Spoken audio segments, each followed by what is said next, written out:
Telugu Desam party senior నాయకులు కీర్తిశేషులు కావేటి యలమందరావు సతీమణి మాజీ ఆంధ్రప్రదేశ్ కృష్ణ బలిజ దాసరి పూసల కార్పొరేషన్ మాజీ చైర్మన్ 17వ వార్డు మాజీ కౌన్సిలర్ కావేటి సామ్రాజ్యం మృతి చెందారు. టీడీపీ పార్టీ ఆవిర్భావం నుండి నేటి వరకు పార్టీలో అనేక సేవలు నిర్వహించి పార్టీకి విధేయులుగా పనిచేస్తూ అనేక మందికి స్ఫూర్తి నింపిన నాయకురాలికి ఆమె గుర్తింపును పొందారు.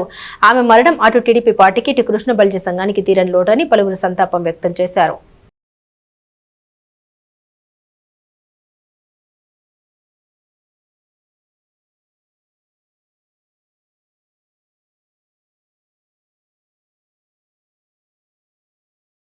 పదిహేడవ వార్డులో తెలుగుదేశం పార్టీ నాయకురాలు కావేటి సామ్రాజ్యం గారు స్వర్గస్థులైనారు.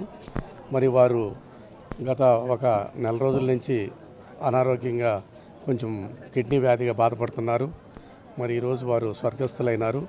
వారు తెలుగుదేశం పార్టీలో 40 సంవత్సరాల నుంచి నాయకురాలుగా ఉన్నారు. అలాగే వారి భర్త గారైనటువంటి స్వర్గీయ కావేటి యలమందరావు గారు కూడా అనేక సేవలు అందించినారు. మరి వారి కుటుంబ సభ్యులందరూ కూడా తెలుగుదేశం పార్టీలోనే కొనసాగుతున్నారు. అలాగే రాష్ట్ర కృష్ణ బలిజ సంఘంలో కూడా కీలక పాత్ర వహించి కార్పొరేషన్ చైర్మన్గా కూడా కావేటి సామ్రాజ్యం గారు నిర్వహించారు.